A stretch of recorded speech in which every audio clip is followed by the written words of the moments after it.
You're listening to the Reversing Climate Change podcast by the team at Nori, the carbon removal marketplace.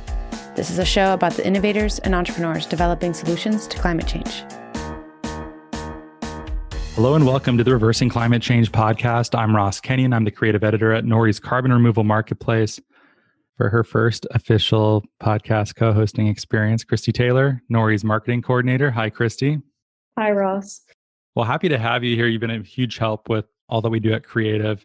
And we had the pleasure of playing a climate board game yesterday, which was super fun. Yes, we got paid for doing that in the workplace. That was great. It's called Solutions.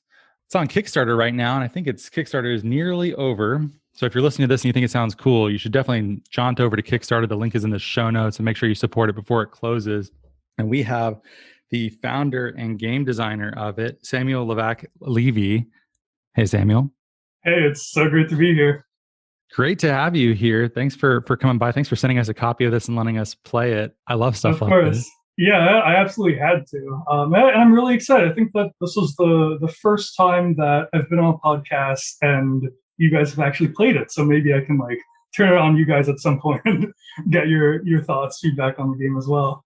This is your first time on a podcast? No, but the first time when the hosts have actually played the game ahead of time. So that's really exciting. Oh, that's cool. Okay, that's good. As I say, it's 2021. How have you not done a podcast? Have you not already started 3 of them yourself? Well, we had fun playing it. I think we mostly played it correctly. What do you think, Chrissy? I think we got 80 to 90% of the way to correctness. What do you think? I think when we started trying to challenge ourselves a little more, we might have taken a wrong turn, but we did learn a lot. Yeah. Good. Well, I'll see if I can set you guys straight. Yeah, I would hope so. But perhaps you should start just by introducing the game, how it came to be, what is it, and we'll start from there. Yeah, that sounds great. So the original inspiration behind the game, honestly, maybe the pre-inspiration for the game was the book Drawdown. And it's a book I'm sure you guys are very familiar with. Mm-hmm. It's really just a fantastic compilation of climate solutions that I think they have about 100 in the book. And the solutions have been analyzed by a team of over 200 experts. And it was just a really unique and surprising list for me when I read it. And when most people think of climate solutions, they think of, for example, electric cars or solar panels, kind of all the usual suspects. And those solutions are super important and they're absolutely in there. But really, the Drawdown book showed me that there's so much more out there. And a lot of the more surprising solutions can have really surprising impacts as well. So I would flip through the book and kind of just think, well, how can I fit into this solution? How can I fit into this one? And I ended up flying out to their first ever conference in September 2019, had an amazing time. It was in Penn State. And I was just, first of all, really impressed with how the researchers were presenting the materials and fielding these really tough questions from the really technical audience. But then at the end of the conference, we held what we called an unconference, which was basically the attendees kind of brainstorming ourselves and giving back and seeing what we could come up with. And one of the attendees happened to be Hank Rogers, who's the entrepreneur behind Tetris.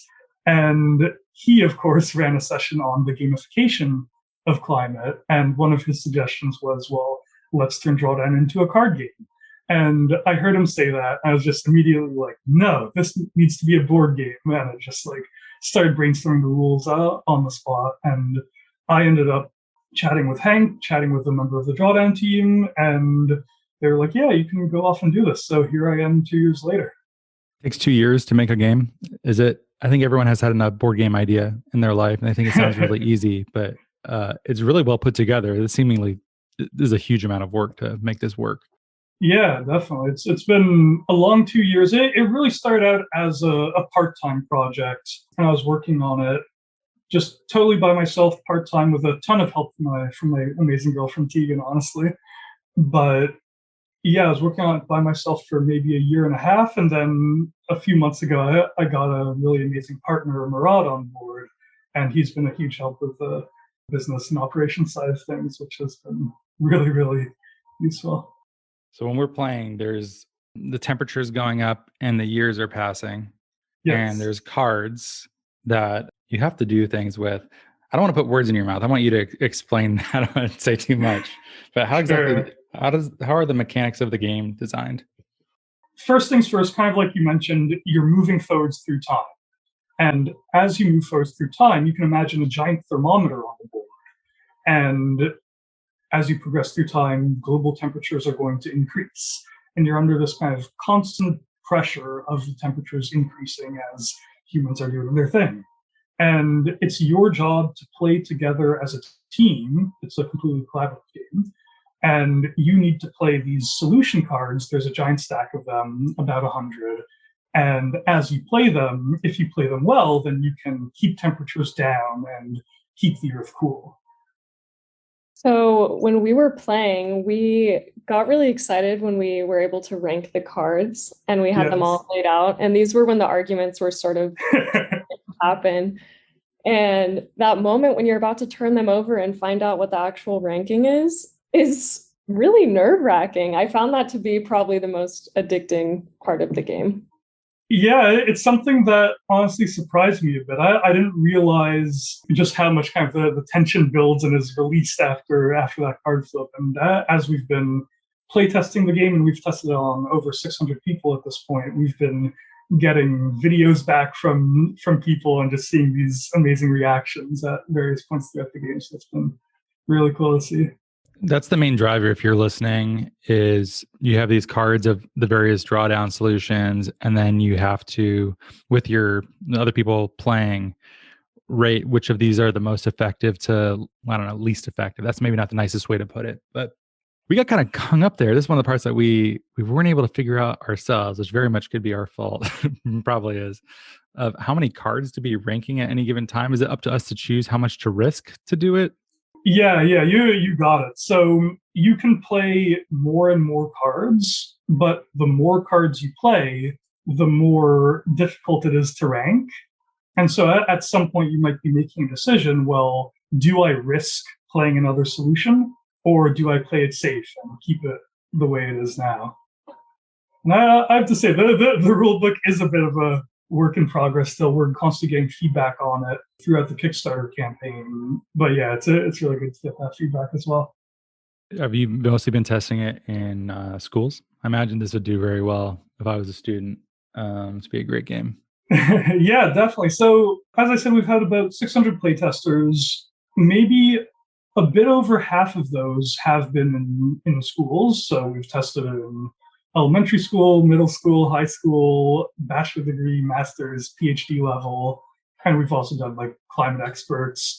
And the other half has been really making sure to test the game with just regular everyday people and gamers and people who don't have a particular even care for the climate space, or maybe they care but they don't know much about it. And I think with the school testing, it's been really obvious that it's an amazing fit for schools. And talking to teachers, we've found that many of them really want to teach about climate, but don't necessarily know how. And this is a really great way for them to start doing it. But with a more general audience, we've found really, really positive reactions as well. For example, we were playing with a game designer in Switzerland, and he told us after, well, listen, I mean, if you normally told me to go out and buy a game about climate change, I would never want to do that because I just think it's boring. It's going to be a dry educational game. But after playing it, I've totally changed my mind. Everyone should play this, even if they have like just the slightest interest in the topic. And I think that really shows a bit of the challenge we're up against in terms of hopefully making the game go mainstream. Well, when people think of a climate game, they probably do think of something more dry and educational, and our goal is to show that this is kind of like a Cards Against Humanity type game where you're just going out and having fun discussions, and really something that we believe everyone can enjoy, and we've seen that everyone can enjoy. Have you thought about reaching out to Sid Meier? He's Canadian, right? Sid Meier's Solutions? Yeah, I have not actually. That is a great idea. I guess Is it a great idea? I'm not sure that it is. Well, I did talk to Will Wright on Clubhouse briefly about it, the founder of the Sims and SimCity and stuff. I don't know. He's been thinking about climate video games as well, but he's really stayed away from the space, I think, for several reasons. But yeah, I think we do actually have a virtual version of the game that's kind of like a video game in a way, and I think there could be ways to make it into a more proper video game as well. Well, I love the idea of students playing this game in schools. I know that's like the very obvious use for this that has been very successful so far, but it just takes me back when I was in high school. We would play categories as our warm-up for my AP class, and I feel like my brain was expanded in more ways from the competition and the excitement of that than maybe our typical classwork exercises. So I could see this being the sort of thing where students are getting competitive, they're learning about all the different potential job fields that they could go into, and it gives you a more tangible idea of how you might work on climate in the future. So I love that. Yeah, thank you. Yeah, definitely. And I mean, we have done several things to really focus on teachers, and we do have an educators edition, which we've worked on with our partner Climate Science to develop a lesson plan to go with the game that really helps teachers integrate it into their classroom. But really, I think one of the magical things and one of the goals of the game is that the game doesn't necessarily need to be over when it's over. And what I mean by that is my hope is that the game can be used as a starting point for real world climate action. And it's something we've already seen in the school system. So we sent the game to a school in Palm Beach, Florida, and 2 of their grade 6 classes played the game, and they happened to flip over the reducing food waste card, which is one of, honestly, the most shockingly impactful solutions. That was the first card that I think we played, and we're like, really? Yeah. And it's interesting because there's a lot of hidden impacts in food waste that many people don't think about. You can think about all the energy going into growing the food and the transporting it and the keeping it refrigerated, and then makes it onto your table. And then if it ends up in the landfill, then it's releasing methane. But on top of that, there's such a shortage of good farmland in the world. A lot of the impact of food waste is actually, well, because you're not using that food, now you have to grow new food, which means you need new farmland, which means you have to deforest for new farmland. So definitely one of the more surprising ones. And both these classes flipped over that card, and they independently decided to do class projects after on reducing food waste in their cafeteria. And actually, their local news station picked up the story, and there's this amazing video of the kids dragging this giant bag of food waste, popping it onto a scale, and they managed to reduce their food waste by about 3 kilograms a day, and they're hoping to expand that into the next years as well and take it further. And the teacher was telling me, the kids are like, are we doing this next year? Are we doing this next year? But the kids actually ended up presenting this project to the faculty, and it ended up inspiring the faculty to bring back a school garden that they used to have in previous years and to start a composting program as well. And so the impacts really radiated beyond that. And hopefully when the kids then go home to their parents, then they can tell their parents all about the game and the solutions. And I think that one of the best ways to get people to act is through their children, which is something you see with smoking, right? If you look at like people who smoke, no amount of like government ads or seeing the gross lungs on packets of cigarettes is going to make any sort of difference to their decision. But what gets them to finally quit smoking is their kids begging them. And I hope we can get a similar effect with the game of the climate. Does it work the other way too? Like, could kids get their parents to start vaping with them? I don't know. I feel like that's a less emotional pull. Daddy, please leave vape with me. It's killing you not to vape. I feel like it's not quite the same thing. I've had a couple doozies this episode. I also saw that there's an option on your Kickstarter to have your face immortalized on this card. Can you talk more about that?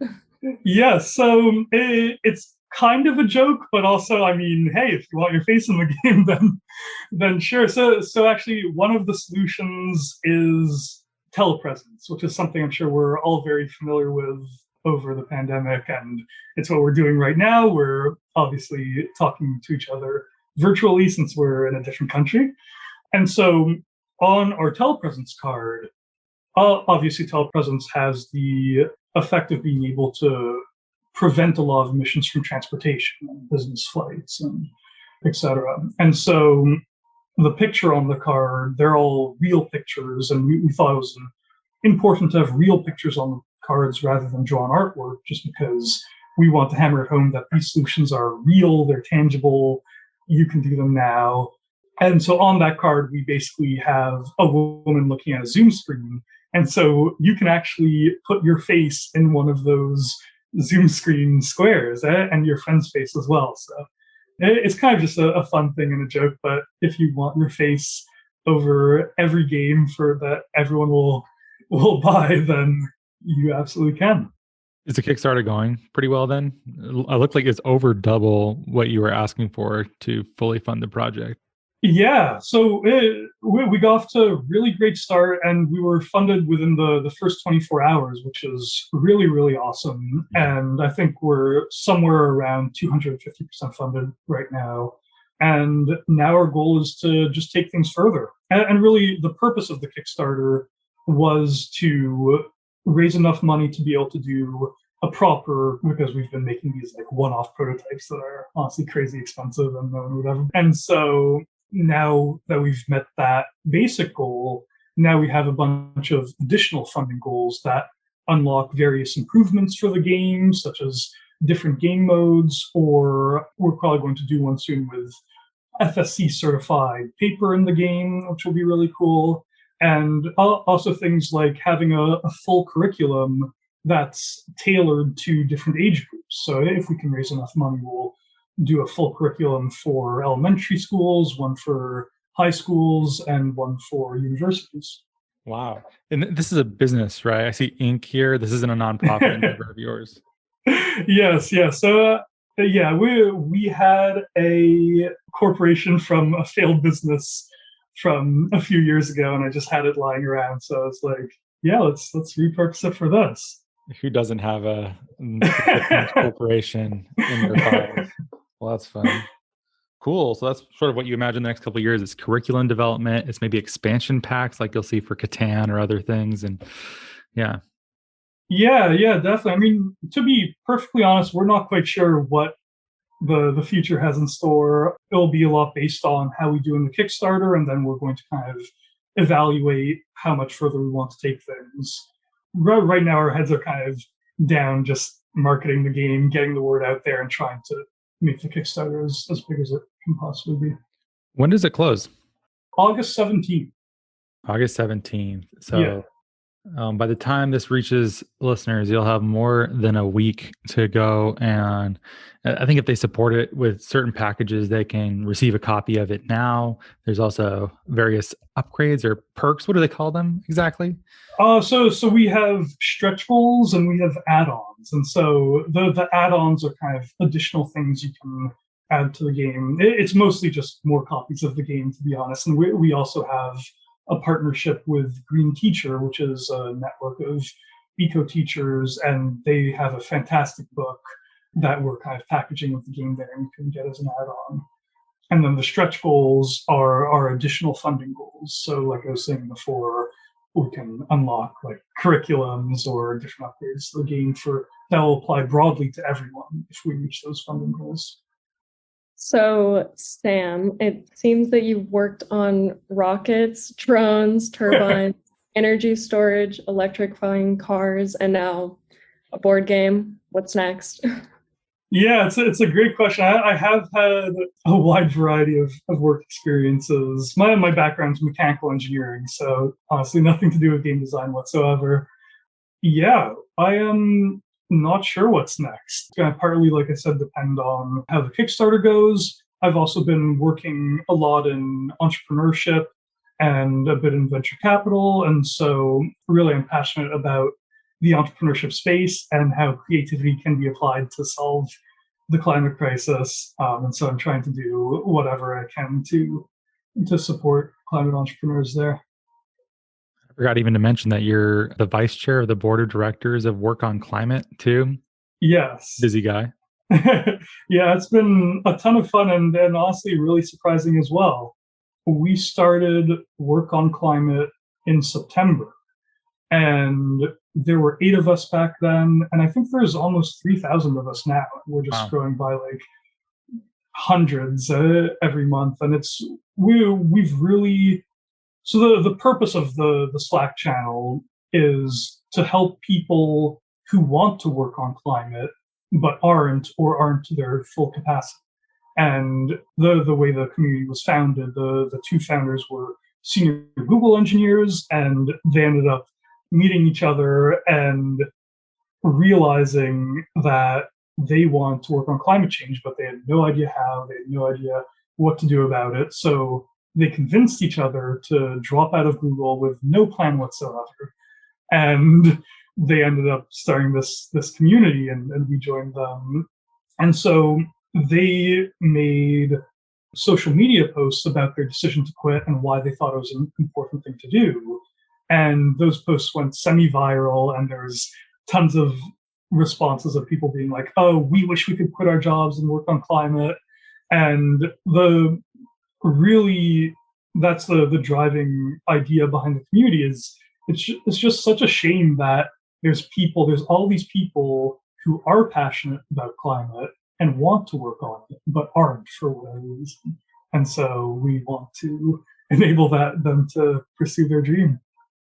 Relatedly, one of the reasons why I think this board game is so cool is that most of the people I speak with who want to work on climate, they tend to have either a software background, or they think the jobs that are available or the entrepreneurship that needs doing is hard sciences and hardware. They're like, I'm not a mechanical engineer. I'm not a scientist. I don't know how to, take like bench scale technology and deploy it commercially. That sounds hard. And I think there's a huge opportunity for creative people to be involved. There's a great climate designers group. I think is really neat. I think this is. I found my artist through there. Oh, did you? Oh, that's yeah.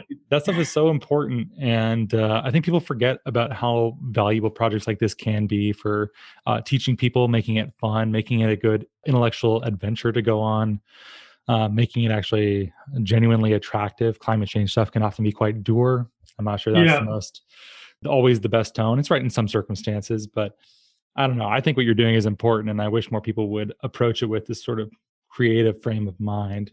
And you can stop blushing now. Thanks, Ross. Yeah, I mean, it's definitely that's really one of the driving purposes behind the game is, first of all, let's just expose people to the fact that there are solutions and there is hope, because I think we're really kind of first of all inundated with the negative messaging, and the ice caps are melting, the polar bears are dying, and it's all very true and very serious and very important. But when it's not, when you don't feel like you have a sense of agency, that's when climate anxiety can set in and depression can set in. And so I think it's really important to also show that side of things. And just we all see these lists online of like top 5 things you can do to stop climate change, top 10 things. And honestly, if you look at these lists, well, all right, you can maybe fly less, you can eat less meat, have less children. I mean, and some things go as far as like you can unplug your TV at night. And it's just, well, when you see a lot of these lists, it's really easy. And I'm going to quote Paul Hawken here, who's co-founder of Drawdown, and we've been partnering with him a bit on the Kickstarter as well, which has been amazing. And he has this great interview where he says, anyone with an IQ above room temperature who sees these lists just realizes that we're screwed, because the magnitude of these tiny solutions does not meet the magnitude of these huge problems that we're constantly flooded with. I think a lot of the point of the game is when you're thinking about climate solutions, most people are thinking there's these personal things you can do, and then there's these giant actions that only governments or corporations can take. And I really believe that there's a huge sphere of action in the middle, where a single individual or a group of individuals can have really significant impact well beyond just themselves. And it's the difference between, for example, putting solar panels on your roof or doing a community solar program for your entire neighborhood. It's the difference between reducing your food waste at home or doing a program for your entire school cafeteria like those kids did in Florida. And by enlarging your sphere of influence outside just yourself, you can actually have a pretty meaningful impact. Well, Sam, thanks so much for being here with us. Obviously, the Kickstarter is the one call to action that I imagine you most want to focus on. They can go there, they can support the project, they can buy the game. Is that right? Is that what you want them to do? Yeah, I think we are so grateful for everyone's support, and the more support we can get, the more we can get this out there, the more we can distribute it globally and get it to people around the world. And there's also an option if you're not a board game person yourself, and maybe it's just not your thing, you can donate a copy to a school in need. And we're working with some pretty cool partners on that. But yeah, we are so grateful for your support. And maybe the last thing I'll kind of say quickly is I just want to maybe give a bit of a plug for having some hope still on climate. I think it's so easy to get overwhelmed by the problem. And the truth is that climate is an exponential problem. And it really does get worse as time goes on. As the world gets warmer, we're more likely to have these feedback loops, permafrost melting, ice melting, etc., that will make the world even warmer. And as the world gets warmer, again, like some natural systems that are helping us out, such as trees, forests, algae, can get less effective at doing their job and helping us sequester carbon as well. So it's really an exponential problem and a really serious one. But that being said, the solutions to climate change are exponential as well. And we're all familiar with Moore's law and how technology can grow exponentially. And I definitely mean that, but I mean well beyond that as well. It's not just deep technology, it's also the fact that we're building on previous knowledge. And a lot of most interesting climate solutions to me are many of the natural solutions that have to do with agriculture, and which you guys know all about, obviously, and natural systems. But it's not only these solutions that are exponential, it's also social change that's exponential. And there's a really great rule called the 3.5% rule. I won't really get into it. It's pretty easy to look up if you want to. But the basic premise is that no government has withstood a challenge of 3.5% of their population being mobilized during an event. And what I mean by that is not that we need to go have an uprising.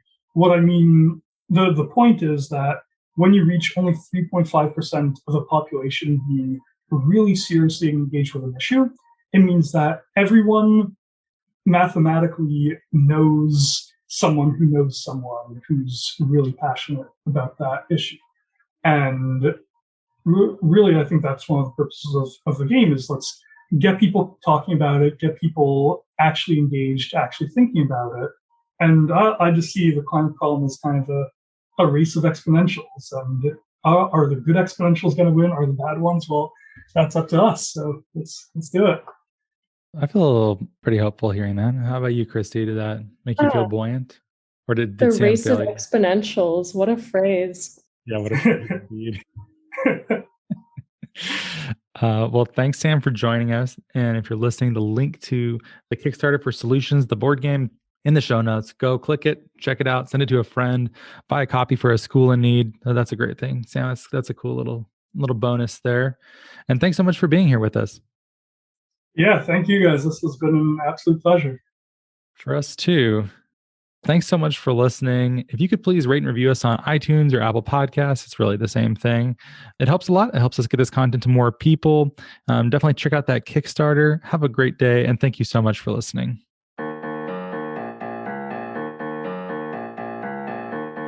Well, thank you so much for listening. If you like the show, please rate and review it in Apple Podcasts and/or Stitcher. It really helps us a lot to get this content to a wider audience. If you think what we're doing is useful, interesting, fun, hopefully all three, we'd certainly appreciate your rating and review. You can keep up with Nori at nori.com, where there is a newsletter. That's nori.com/subscribe. There's podcasts. There's a whole bunch else. Or you can send us an email at podcast@nori.com. We are also now on Patreon at patreon.com/NoriPodcasts if you'd like more content, engagement, and community. And thank you so much for your support.